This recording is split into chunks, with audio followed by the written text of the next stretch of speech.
রবীন্দ্র কাব্য রহস্য, বুঝতেই পারছো পুরো রহস্যই মোড়া এই ছবি। আর সায়ন্তন ঘোষালের ছবি, মানে he is one of my favourite. দারুণ দারুণ থ্রিলিং ছবি ডিরেক্ট করেন। তো পুরো মানে গল্পটা আমি নাই বললে ভালো, কারণ সেটা হলে গিয়ে দেখে মার্ডার মিস্ট্রি, তো প্রত্যেকটা সেকেন্ডে টেনশন আর কি। তো হলে গিয়ে দেখলেই ভালো।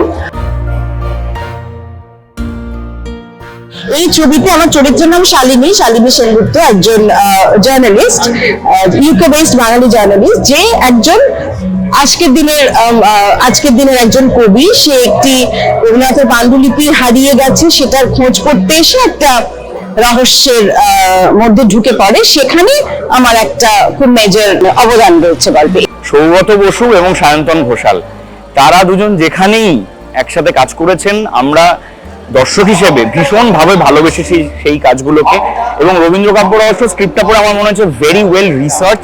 এবং সৌগতদা যে সবচেয়ে ইন্টারেস্টিং জায়গাটা, স্ক্রিপ্টটা কোথাও, মানে আমি নিজেই যখন প্রথমবার পড়ছি, কোথাও মনে হচ্ছে না যে আমি সরিয়ে রাখতে পারবো, অটাগো পড়ে নেওয়ার আর কি। তো সেই রকম ভাবে আমার মনে হয় দর্শকও যখন এই স্ক্রিপ্টটা সায়ন্তনদার হাতে পড়েছে, সায়ন্তনদা যখন এটাকে ডিরেক্ট করেছেন, সকলে যখন কাজ করেছে, দর্শক মানে চোখের পলক ফেলার সুযোগ পাবেন না।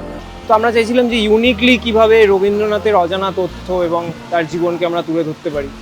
তো আমার সবসময় পছন্দ মার্ডার মিস্ট্রিজ অ্যান্ড থ্রিলার্স, সৌগতরও তাই। হিমাংশুদাও খুবই উৎসাহ ভরে এই আইডিয়াটা লুফে নেয় এবং আমরা ইন্টিগ্রেট করি একটা মার্ডার মিস্ট্রির সাথে রবীন্দ্রনাথের জীবন, এবং সেখান থেকেই জন্ম নেয় রবীন্দ্র কাব্য রহস্য।